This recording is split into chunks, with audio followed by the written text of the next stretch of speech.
Dear students, तो आज हम नेक्स्ट टॉपिक्स की बात करते हैं। इसके पिछले वीडियो में आपको हम सेक्सुअली ट्रांसमिटेड डिजीज में बैक्टीरियल और वायरल डिजीज के बारे में बता चुके हैं। आप आज नेक्स्ट टॉपिक शुरू करते हैं। लिखते हैं STD caused by other organism। ये अदर ऑर्गेनिज्म में कुछ भी आ सकता है, ईस्ट आ सकता है, प्रोटोजोन्स आ सकता है, ये सब है ना। तो इसमें पहला डिजीज की बात करते हैं, लिखते हैं वेजाइनल ईस्ट इन्फेक्शन। तो देखिए, ये वेजाइनल ईस्ट इन्फेक्शन जो होता है, यह ईस्ट कैंडिडिया एल्बिकेंस के द्वारा होता है बाबू, ठीक ना। तो यहां पे लिखते हैं it is caused by yeast Candida albicans, ठीक है। वेजाइनल ईस्ट इन्फेक्शन में जो डिजीज की बात कर रहे हैं, उस डिजीज का नाम है वेजाइनल कैंडिडिएसिस। तो देखिए, वेजाइनल कैंडिडिएसिस जो होता है, यह ईस्ट कैंडिडिया एल्बिकेंस के द्वारा होता है, और इसका पैथोजन जो होता है, यह मौजूद कहाँ होगा? तो यह फीमेल के माउथ में, कोलोन में और वेजाइना में, यह तीनों जगह पर इसका ईस्ट मौजूद रहता है बाप, ठीक है ना। तो यहां पे लिखते हैं इट इज, या लिख सकते हैं it's pathogen is present in mouth, colon and vagina, ठीक ना। इसका जो पैथोजन होता है, यह माउथ, कोलोन और वेजाइना में मौजूद रहता है। तब कहिएगा कि आखिर इस डिजीज से होता है क्या? तो देखिए, इसके कारण फीमेल के वेजाइना में स्वेलिंग होता है ना। फीमेल में जो वेजाइना होता है, उसमें स्वेलिंग होगा, इन्फ्लामेशन होता है, सूजन होता है वहां। तब कहिएगा और क्या होगा? इसके अलावे मीन्स उसके फीमेल के वेजाइना से थिक और चीजी फ्लूइड ये डिस्चार्ज होता है, बाहर निकलता है। वेजाइना के द्वारा काफी गाढ़ा और उजला जो द्रव होता है, ये बाहर निकलते रहता है। जबकि मेल में क्या होगा? तो मेल में इसके कारण पेनफुल, यूरेथ्रा में पेनफुल इन्फ्लामेशन की क्रिया होती है। यूरेथ्रा वाला जो रीजन होता है, उसमें इन्फ्लामेशन, स्वेलिंग होगा, जिससे काफी दर्द की अनुभूति होती है, ठीक ना। तो देखिए, यहां पे हम लिख सकते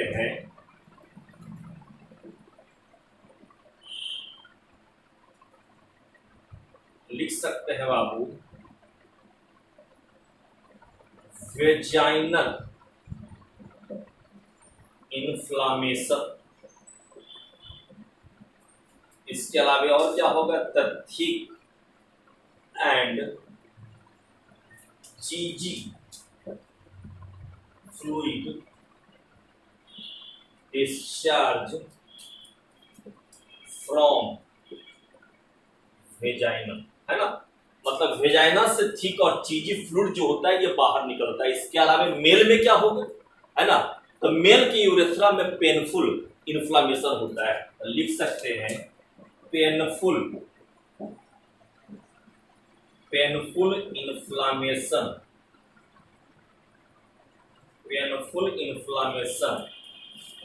इन यूरेथ्रा,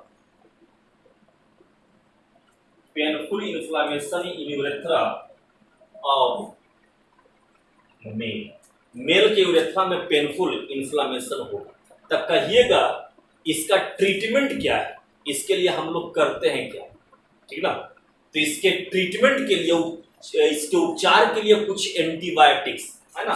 तो treatment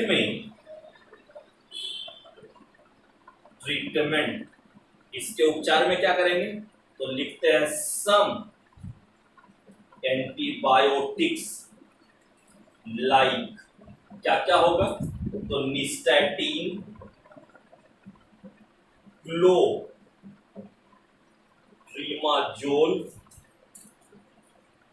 miconazole, etc are used. चलिए अब यहां पर फिर एक बार आपको हम बता रहे हैं, समझिएगा। बैक्टीरियल और वायरल एसटीडी के बाद आपको जो हम आगे नेक्स्ट टॉपिक्स बता रहे हैं वो अदर ऑर्गेनिज्म में आता है, और इसके अंतर्गत जो पहला डिजीज है उसका नाम है बाबू वेजाइनल कैंडिडियासिस। तो आपको हम बताए क्या कि यह जो होता है, ये रोग जो होता है, यह ईस्ट कैंडिडिया एल्बिकेंस के द्वारा होगा, और इसका पैथोजन जो होता है फीमेल के माउथ, कोलोन और वेजाइना में मौजूद रहता है, जो सेक्सुअल इंटरकोर्स के द्वारा ट्रांसमिट होता है, ठीक है। तो कहिएगा इसका सिम्टम क्या है, तो इसके कारण फीमेल के वेजाइना में इन्फ्लामेशन की क्रिया होती है, साथ ही में वेजाइना के द्वारा थिक और चीजी है ना, मतलब गाढ़ा और उजला जो पदार्थ होता है ये वेजाइना के द्वारा बाहर निकलता है, जबकि मेल में इसी के कारण यूरेथ्रा में पेनफुल इन्फ्लामेशन होगा, यूरेथ्रा में स्वेलिंग होता है, इन्फ्लामेशन होता है, जिसके कारण काफी दर्द की अनुभूति होती है बात, ठीक है। तो कहिएगा इसके ट्रीटमेंट के लिए हम लोग क्या करेंगे, तो इसके उपचार के लिए कुछ एंटीबायोटिक्स के रूप में हम लोग प्रयोग क्या क्या करते हैं, तो एंटीबायोटिक्स के रूप में प्रयोग किया जाता है जैसे निस्टैटिन, क्लोट्रिमाजोल, मिकोनाजोल, ये सब कुछ दवा है जिसका प्रयोग इस तरह के रोग में होता है बात, ठीक है। चलिए इसके बाद हम नेक्स्ट डिजीज की बात करते हैं। अगला जो डिजीज है उसका नाम है ना, ट्राइकोसोमियासिस, या उसी को कहते हैं ट्राइकोमोनियासिस, या उसी का नाम है बाबू वेजिनाइटिस, ठीक ना। तो देखिए ये ट्राइकोसोमियासिस या ट्राइकोमोनियासिस जो डिजीज होता है, ये जस्ट लाइक एक प्रकार का प्रोटोजोन्स डिजीज है, याद रखिएगा, है ना। और ये किसके कारण होता है यह आगे आपको हम जस्ट बता रहे हैं बाबू। देखिए नेक्स्ट डिजीज का नाम है जिसको लिखते हैं ट्राइकोसोमियासिस, या इसी को कहा जाएगा ट्राइकोमोनियासिस, इसी को हम लोग कह सकते हैं बाबू वेजिनाइटिस। तो समझिए एक्चुअली ये डिजीज जो है यह मल्टीफ्लैजलेट प्रोटोजोन है ना, जिसका नाम ही है बाबू ट्राइकोमोनास वेजिनालिस। इसी के द्वारा यह रोग फैलता है जो सेक्सुअल इंटरकोर्स के द्वारा किसी एक व्यक्ति से दूसरे व्यक्ति में ट्रांसमिट होता है ना। तो यहाँ पे लिख सकते हैं it is caused by multiflagellate protozoans, जिसका नाम है ट्राइकोमोनास वेजिनालिस, ठीक ना। तो यह मल्टीफ्लैजलेट प्रोटोजोन जिसका नाम है ट्राइकोमोनास वेजिनालिस, इसी के द्वारा यह डिजीज होता है। इसका पैथोजन फीमेल के वेजाइना में मौजूद रहता है, जो सेक्सुअल इंटरकोर्स के द्वारा किसी एक व्यक्ति से दूसरे व्यक्ति में ट्रांसमिट होता है, ठीक ना। तो कहिएगा कि आखिर इस डिजीज का सिम्टम क्या है, ठीक ना। तो देखिएगा इसमें क्या होता है, इसमें फीमेल के वेजाइना में है ना इन्फ्लामेशन की क्रिया होती है। जिस फीमेल को ये डिजीज है उसका सिम्टम क्या होगा, तब फीमेल के वेजाइना में इन्फ्लामेशन होगा, बर्निंग सेंसेशन होता है, काफी जलन महसूस होती है, इचिंग खुजलाहट होता है, और साथ ही में मीन्स रेगुलर वेनिंग, व्हाइट कलर का जो फ्लूइड होता है, पानी के जैसा जो पदार्थ होता है, ये वेजाइना के द्वारा डिस्चार्ज होते रहता है ना। इसी को हम लोग ल्यूकोरिया के नाम से भी जानते हैं, ठीक ना। अगर हम मेल की बात करें तो मेल में इसका पैथोजन प्रभावित किसको करेगा, तो मेल में इसका पैथोजन जो होता है ये सेमिनल वेस्किल और साथ ही में प्रोस्टेट ग्लैंड, ये दोनों को प्रभावित करता है, ठीक ना। तो देखिएगा इसके सिम्टम में क्या क्या होगा, है ना। इन्फ्लामेशन लिख सकते हैं, इन्फ्लामेशन इन वेजाइना, और क्या होगा तो लिखते हैं बर्निंग सेंसेशन, और क्या होगा इचिंग, और क्या होगा क्या white fluid discharge through the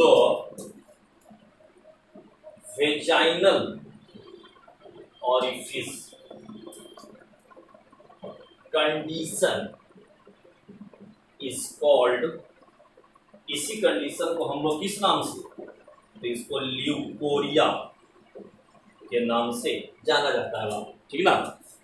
अब देखिए हम यहाँ पे लिखे क्या है, तो सबसे पहला सिम्टम में क्या लिखे, इन्फ्लामेशन इन वेजाइना, है ना, मतलब वेजिनाइटिस। इसके पहले आपको हम क्या बताए थे कि जिस शब्द के लास्ट में टिस जुड़ जाए, तो टिस जुड़ने का मतलब ही होता है क्या, इन्फ्लामेशन, है ना। बहुत सारा टर्म बताए थे, यूरेथ्राइटिस, है ना, सर्विसाइटिस, है ना, वेजिनाइटिस, टॉन्सिलाइटिस, जो भी जोड़ दो, है ना। तो यहाँ भी क्या बताया, जैसे लिखा हुआ है क्या, वेजिनाइटिस, इसका मतलब क्या होगा, वेजाइना में इन्फ्लामेशन होगा। तो पहला सिम्टम इन्फ्लामेशन इन वेजाइना।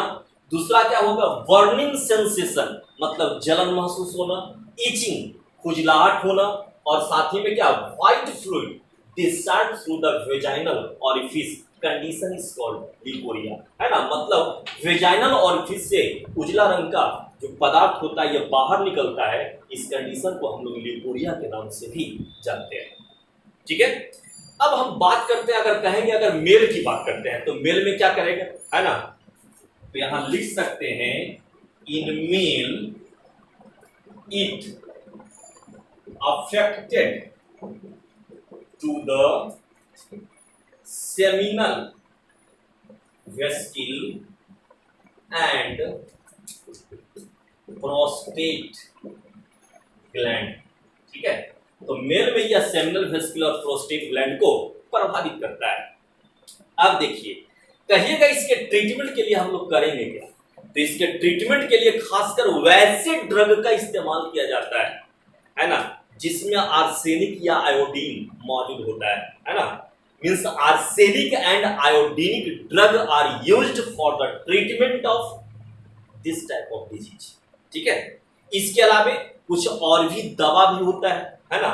दवा के रूप में मीन्स बहुत सारा कुछ एंटीबायोटिक्स होता है बाबू। एंटीबायोटिक्स में आता है जैसे ऑरियोमाइसिन, टेरामाइसिन, मेट्रानिडाजोल, है ना। ये सब कुछ दवा जो है इस रोग के लिए अफेक्टिव होता है, ठीक ना। अब देखिए यहां लिख सकते हैं ऑरियोमाइसिन,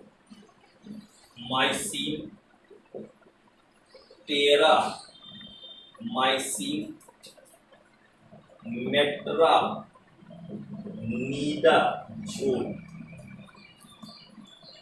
are effective medicine for the treatment of vaginitis. आप कह सकते हैं कि वेजिनाइटिस के उपचार के लिए ये सब कुछ दवा जैसे कि ऑरियोमाइसिन, टेरामाइसिन, मेट्रानिडाजोल, ये सब जो होता है ये काफी प्रभावी होता है। कोई दिक्कत यहां तक? चलिए लास्ट एक डिजीज और बचा, ठीक है। लास्ट एक सेक्सुअली ट्रांसमिटेड डिजीज और है जिसके बारे में आपको हम बता देते हैं। इसके बाद आपका सेक्सुअली ट्रांसमिटेड डिजीज जो टॉपिक्स है ये समाप्त हो जाएगा, ठीक ना। इसके लास्ट में आपका एक डिजीज पढ़ना है बाबू जिसको हम लोग बोलते हैं प्यूबिक लाइस। ठीक है, तो आखिर ये प्यूबिक लाइस क्या है और ये किसके द्वारा होता है, ठीक ना, इसका सिम्टम क्या है और इसके ट्रीटमेंट के लिए हम लोग करते हैं क्या। तो चलिए अगले टॉपिक्स, अगले डिजीज की बात करते हैं जिसका नाम है प्यूबिक लाइस। तो समझिएगा बाबू, लिखते हैं प्यूबिक लाइस। देखिए ये प्यूबिक लाइस जो है यह पारासाइटिक लाउस जिसका नाम है बाबू पथायरस प्यूबिस, उसी के द्वारा यह डिजीज होता है। तो यहां लिख सकते हैं it is caused by parasitic Laue's जिसका नाम है पथायरस प्यूबिस। ठीक है, तो कहिएगा कि आखिर ये जो पारासाइटिक लाउस है ये रहता है कहां, ठीक ना। तो देखिए ये प्रभावित किस चीज को करेगा, तो नाम ये प्यूबिक लाइस, इसका मतलब ये मुख्य रूप से फीमेल में खासकर जो मॉन्स प्यूबिस होता है। तब कहिएगा मॉन्स प्यूबिस क्या है, तब फीमेल रिप्रोडक्टिव सिस्टम एक डायग्राम बताए होंगे, है ना, एक्सटर्नल जेनाइटलिया जिसको भलवा बोलते हैं, वहां पर इस तरह का डायग्राम हुआ बताए थे बाबू। इसमें ऊपर का ये वाला हेरी रीजन जो होता है, इसी रीजन को हम लोग मॉन्स प्यूबिस के नाम से जानते हैं, जहां पर काफी संख्या में हेयर का डेवलपमेंट होता है। तो ये करता है, ये डिजीज में क्या होगा कि यह मींस मॉन्स प्यूबिक या प्यूबिक के हेयर को प्रभावित करता है। तो कहिएगा प्रभावित क्या करेगा, तो एक्चुअली इसके कारण फीमेल के इस एरिया में प्यूबिक रीजन मॉन्स प्यूबिस वाले रीजन में क्या होता है कि इस जगह जगह पर रेड पैचेज, लाल रंग का धब्बा जो होता है ये उभरता है ना, जिसमें काफी इचिंग की क्रिया होती है, खुजलाहट होगा और खुजलाने पर यहाँ पर बर्निंग सेंसेशन होता है बाबू, जलन महसूस होता है। तब कहिएगा इसका ट्रीटमेंट क्या है ना, मतलब ये मुख्य रूप से किसको प्रभावित करेगा, है ना। तो लिख सकते हैं it mainly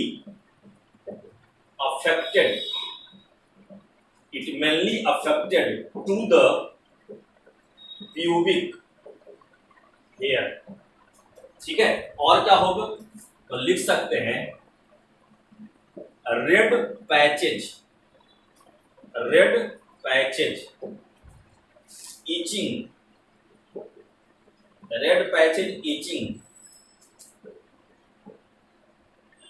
burning sensation etc. Red patches, itching, burning sensation etc. occur in pubic region। ठीक है, तब कहिएगा कि आखिर इसका ट्रीटमेंट कैसे किया जाए। तो सबसे पहली बात, ये कोई मीन्स ज्यादा संक्रामक है ना पैथोजन है नहीं, बहुत ज्यादा इन्फेक्टियस पैथोजन नहीं है बाबू, है ना। एक्चुअली ये जो डिजीज होता है ये ज्यादातर गंदगी के कारण होता है ना। तो बहुत सारा मार्केट में मेडिकेटेड शैम्पू आता है ना। तो इसके ट्रीटमेंट के लिए हम लोग कुछ नहीं, केवल मेडिकेटेड शैम्पू का प्रयोग किया था। मतलब मेडिकेटेड शैम्पू के माध्यम से अगर इस रीजन को काफी अच्छी तरह से लगातार है ना 3 से 4 दिन तक अगर साफ कर दिया जाए तो ये डिजीज अपने आप क्या होगा, समाप्त हो जाएगा, है ना। तो बस यहाँ पर लिख सकते हैं medicated shampoo are used for the treatment of this disease, है ना। मतलब इस रोग के उपचार के लिए मुख्य रूप से मेडिकेटेड शैम्पू का प्रयोग किया जाता है। चलिए यहां तक कोई दिक्कत नहीं होना चाहिए। सेक्सुअली ट्रांसमिटेड डिजीज समाप्त हो गया बाबू। इसके बाद इसमें आपका इस चैप्टर में मात्र एक टॉपिक्स और पढ़ना है जिसका नाम है इनफर्टिलिटी, है ना। ये आपका लास्ट टॉपिक्स है। इसके बाद ये चैप्टर खत्म होगा और अगले चैप्टर जब हम जेनेटिक्स एंड इवोल्यूशन शुरू करेंगे तो उस चैप्टर से आपका फुल्ली ऑनलाइन क्लास शुरू होगा, है ना। जिसमें जो सामने टाइम आपका बता देंगे उस टाइम में आप लोग क्लास कीजिएगा, है ना। आप उस टाइम में क्लास करते हैं, पढ़ाई करते हैं है ना, तो आपको गेन होगा, अन्यथा इसके बाद का वीडियो भी हम प्राइवेट करने जा रहे हैं, है ना। मतलब अब आपको अगले चैप्टर से कॉपी कलम सामने लेके बैठना होगा, नोट्स के साथ ही आपको हम क्या करेंगे, उस टॉपिक्स को कवर करते जाएंगे। ठीक है, तो चलिए बाकी अगले वीडियो में बताते हैं।